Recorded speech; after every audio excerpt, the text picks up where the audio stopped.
Coucou les amis, bonjour tout le monde. Donc aujourd'hui on va se retrouver dans une nouvelle vidéo, une journée dans mon assiette, et je vais vous montrer ce que je vais manger durant la journée d'aujourd'hui, depuis le petit déjeuner jusqu'au dîner. Donc on va essayer de rester ensemble pour la journée d'aujourd'hui.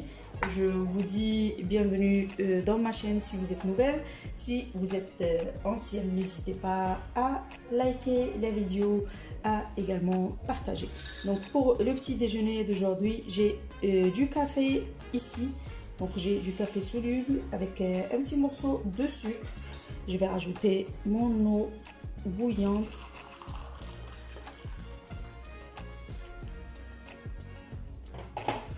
Et voilà, le très bon café est prêt. J'ai pas très envie de prendre du café pressé à la machine, vu que j'ai un tout petit peu mal à l'estomac. Donc je préfère le café soluble parce qu'il est un peu léger par rapport à mon estomac ces jours-ci. Voilà, donc j'ai également ici 2 morceaux de pain de mie que j'ai beurré et j'ai préchauffé à l'avance. Et je vais prendre également des anchois. Donc je vais tout simplement faire un petit sandwich à la croque-monsieur. Et puis voilà, ça va être tout pour le petit déjeuner d'aujourd'hui. J'ai décidé de ne pas prendre d'œufs car j'en prends tous les jours, et aujourd'hui je prends pas les œufs. Donc voilà, pour les midis également les filles, on va voir ce qu'on va manger ensemble et on va essayer toujours de garder un régime alimentaire sain et équilibré. Donc vous êtes habitués au régime sain équilibré et je vous propose tout le temps des solutions pour manger sain et équilibré, tout en sachant qu'on ne se prive pas du tout, mais on mange quand même ce qu'on veut, sauf qu'on le prépare d'une manière rapide, simple, sans que ça devienne trop gras ou très lourd pour la digestion. Donc voilà.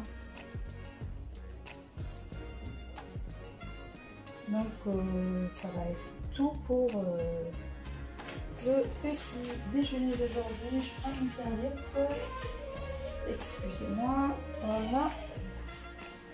Et là j'ai mes super héros qui sont très contents de ce que je cuisine.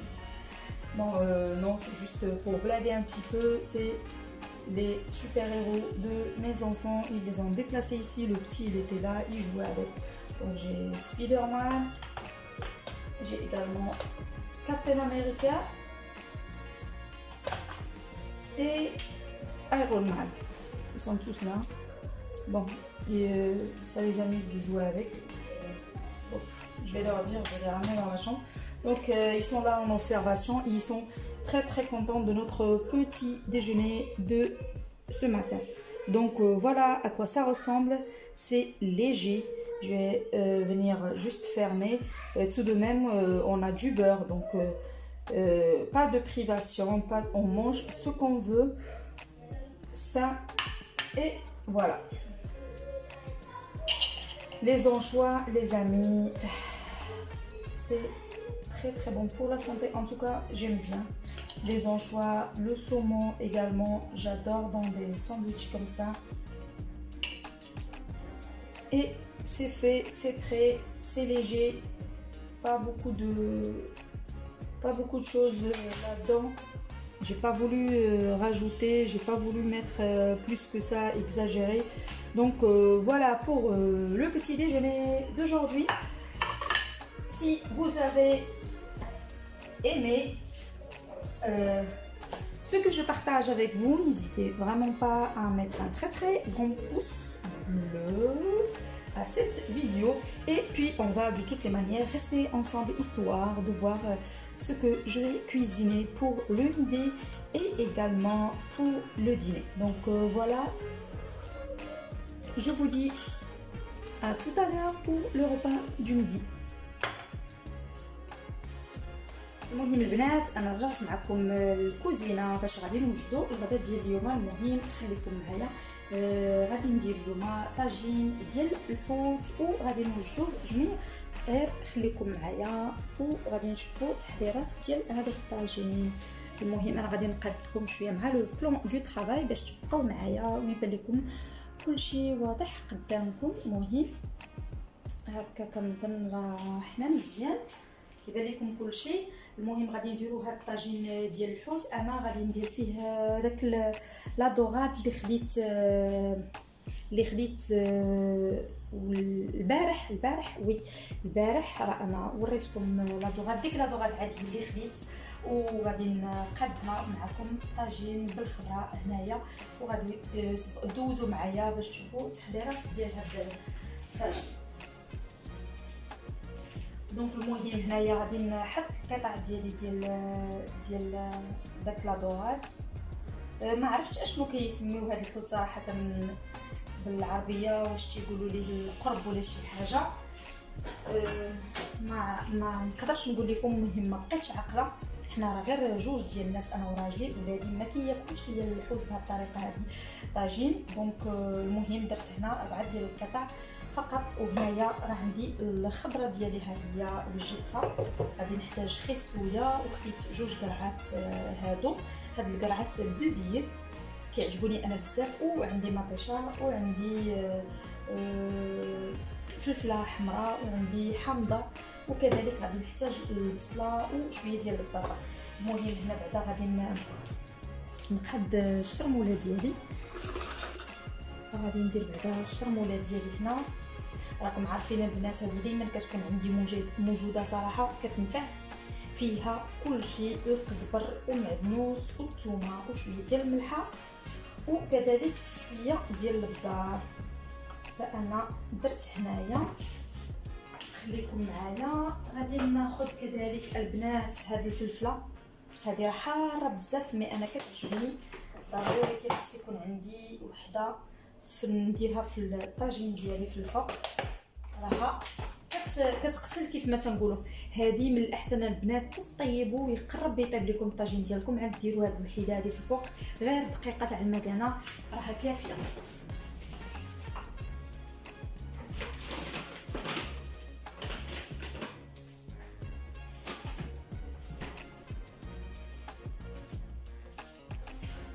دونك كذلك هنايا راه عندي بصيله، غادي نحتاج حبه ديال البصله. المهم بعدا غادي نزيد زيت العود على الطاجين ديالي، كميه تكون كافيه ديال زيت العود. انا ما كنطيبش بالروميه، كنطيب دائما غير بزيت العود. المهم هانتوما كلشي راه غادي نديرو قدامكم. وغادي ناخذ كذلك الملحه والبزار، ملحه والبزار الا بغيتو، هذا ديال المنى ولا هذا حتى هو راه عندي الملحه ديالي.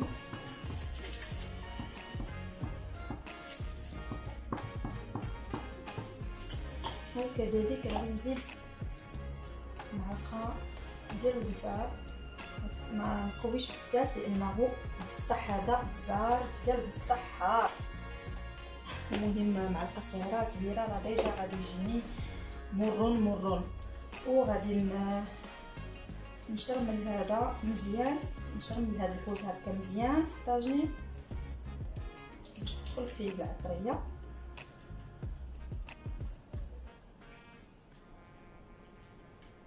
وغناخذ نص ديال هاد البصله ماشي كامله، راكم عارفين غير 2 ديال الاشخاص باش ما يبقاش الطاجين كيضيع. ولادي راه ما كياكلوش هذا الشيء، هما كلاو اليوم بغاو شويه ديال لي نوغيت ديال الحوت، درنا ليهم لي نوغيت ديال الحوت مع الفريت هما اللي تغداو به. حنا غادي نديرو غير هذا. المهم غناخذ نص بصله،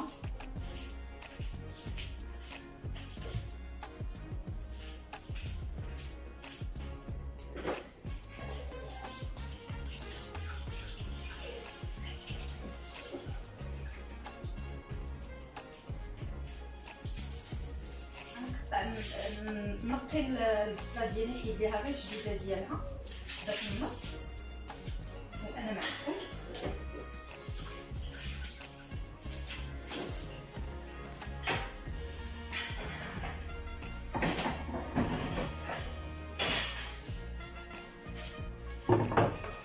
دونك انا خديت غير نص بصيله هنا راه كافياني.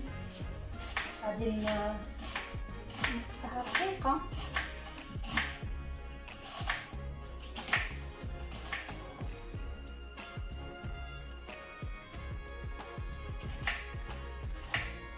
المهم اليوم غادي نطيبوا هاد الطاجين مجموعين. ما تنساوش تقولوا لي شنو رايكم في الطريقه ديالي ديال الطاجين ديال الفوت. هاد الفوت هذا راه اصلا زوين، اللحم ديالو بيض صراحه كيجي زوين في الطاجين وحتى في الفران كيجي زوين. وانا الاغلبيه ديال الوقت راه كنديرو مشوي. غير هو اليوم تشهيت شويه ديال الطاجين وبغينا ناكلو شويه ديال الخبز الدار سخون بالضبوط والى اخره، وهذا ما كان. المهم غادي نزيد البصله ديالي هكا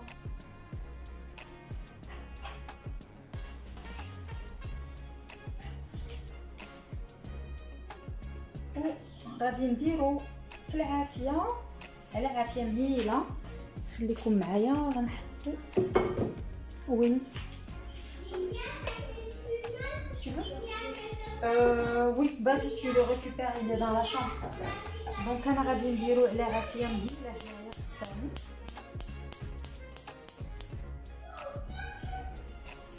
فوالا ها هو الطاجين ديالي هنا البنات على عافيه مهيله. انا نخليه بشويه عليه وغادي نكمل التقطيع ديال الخضار قدامكم. خليكم معايا، غنقاد لكم نكبر لكم لو بلان باش تشوفوا معايا كلشي قدامكم. راه كلشي قدامكم. مطيشه كل واحد كيبغي يقطعها، كاين اللي كيبغي يقطعها غونديل، كاين اللي كيبغي يديرها دواور. انا صراحه الدواور فاش كنكون غندير داكشي في الفران اللي كيعجبني كلشي يكون دواور، بصله الى اخره وسميتو. Omar, s'il te plaît, tu peux rester calme. Je vais plus le répéter. ولدي كتجي واحد الوقيته مع هذا القنت كيولي يغوت ما كيبقاش يفهم. المهم انا قطعتهم غير هكايا جناوح كيف ما تنقولوا دي كارتي، و غادي نحطهم في الطاجين ديالي حتى همايا. انا راه ما عنديش داك ديال خاصني نستف البصله من التحت ونستف، لا ماشي بالضروره. المهم هي عافيه مهيله، راه كلشي غادي يطيب وكلشي غادي يكون زوين. انا كنطيب دائما كنخلي الوقت قدامي. الا كان الطاجين بحال هكا كنخلي دائما الوقت قدامي باش كلشي كيطيب ليا شويه بعيد وما كيتلصقش وما كيتحرقش من تحت. المهم غنديرو غير دي كارتي بحال هكا دواور.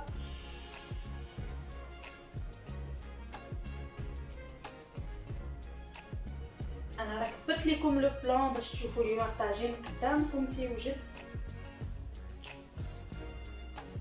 وكذلك اللي عنده شي ملاحظه ولا شي طريقه اخرى تقولها ليا. الحوت راكم عارفين كيطيب دغيا ما كيشدش الوقت بزاف، اذا الخضره كنديروها تقريبا في نفس الوقت. الخضره راه كتبقى اختياريه، راكم عارفيني بالنسبه لي كيعرفني مزيان راه عارف انه. Omar, c'est la deuxième fois je te dis attention.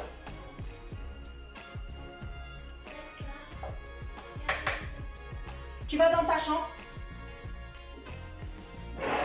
هادي الناس اللي كيعرفوني راه تيعرفوا انه الخضره انا ضروري كيخصني الالوان وكيخصني ننوع. ما تنبغيش انايا نخلي كيف ما تنقولوا داكشي الكلاسيكي اللي تيدير كلشي، يعني بصله مطيشه فلفله خضراء وبطاطا في الطاجين. لا انا كيخصني ضروري يكون عندي شويه الالوان في الطاجين ديالي وتكون كلشي يكون منوع.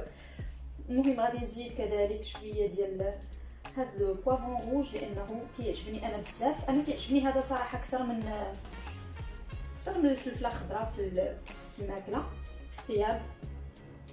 الفلفله خضراء مره المذاق ديالها صراحه سيرتو فاش بعد المرات ما كتكونش تبارك الله زوينه وكتكون معاها واحد المروره. ما نعاودش ليكم داكشي علاش انا كنتفادى ما كنديرهاش، ما كتشوفوهاش عندي بزاف في الكوزينه. كنقدر ندخلها في دي صوص مي بحال هكا في الطاجين وهذا كنتفاداها، لانها الا كانت ما زويناش لا برودكسيون ومعاها شويه ديال المرره ما نعاودش لكم، راها كتخرج لكم على الطاجين ديالكم كيكون مر.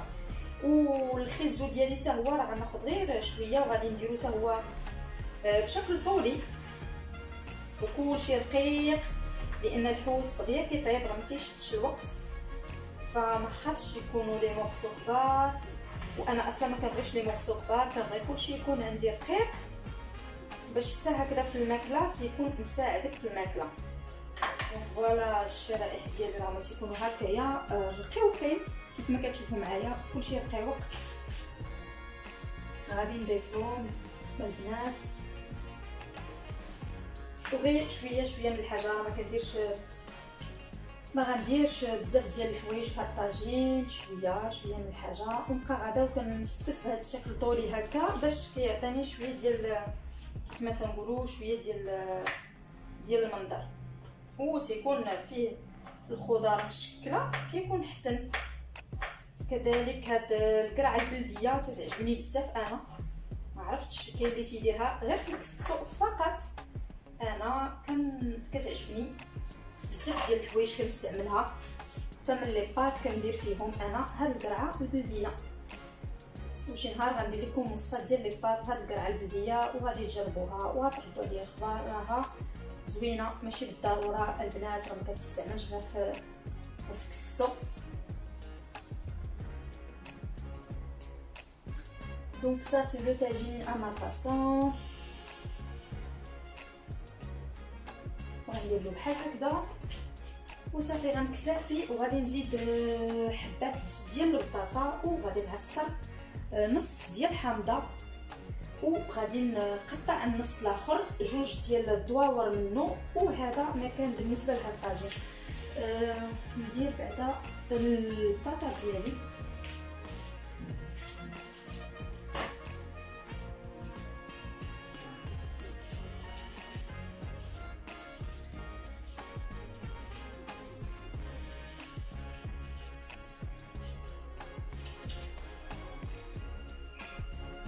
صراحه. الاغلبيه تاع الوقت البنات راه فاش كنكون درت الطاجين بحال هكا راه ما كنقدرش نعاود نتعشى ولا ندير العشاء بوحديتو، راه كنتكهم. وكيف ما قلت لكم العشاء بالنسبه اليوم ما غاديش ندير العشاء طون كو تيل، غير اون فوا غادي ناكلو الطاجين بيسكو تبارك الله مع هذا الحجر الصحي. ومن غير الحجر الصحي انا كندير لو جين انترميتون، يعني انني ما كنبدا ناكل حتى 12، ويعني الفطور ديالي راه كيكون ما بين 12 و1، وراه بزاف ديال الناس عارفين هذه القضيه. والغدا ديالي كيكون تقريبا مع جوايه الخمسة 6 حتى 7 ديال العشيه. من تماك صافي هادو هما جوج الوجبات اللي كيكونوا عندي اساسيين. العشاء مره كنقدر نديرو مره ما كنديروش كنستغنى عليه. وي التو رابلي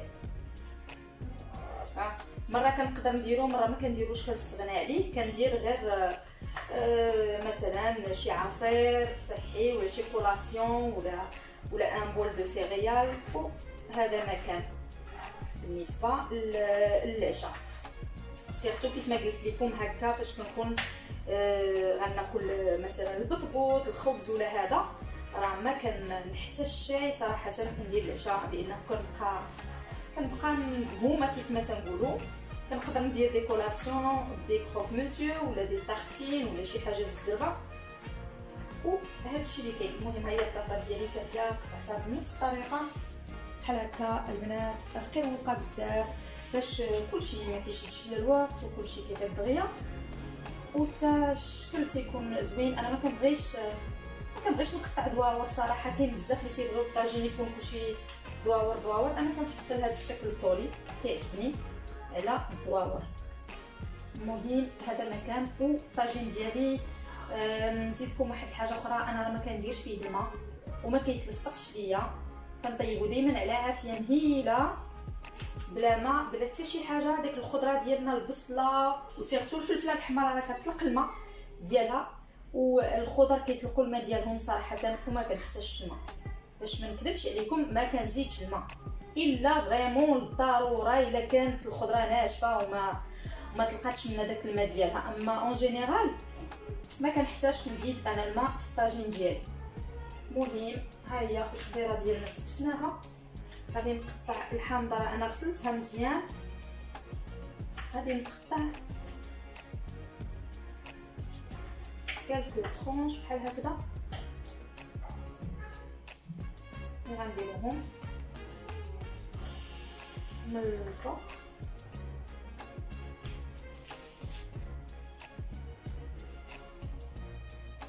ثلاثه راهم كافيين. وغادي نعصر غير هاد الطريف اللي بقى بلاش نص حامضه باش ما يكونش حامض بزاف من الفوق. وغادي نزيد دابا شويه ديال الملحه وديال البزار وشويه ديال السكينجبير. الكركمه اللي بغات ديرها ديرها.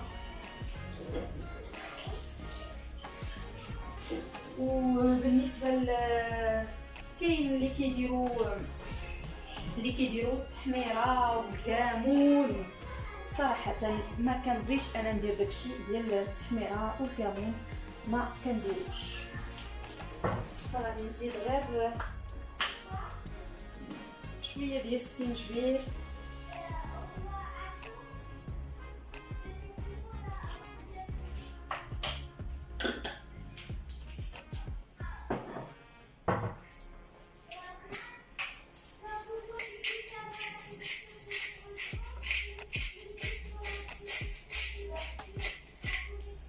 ديال البزار ديال الموله وشويه ديال الملحه من الفوق على حسب الخضره.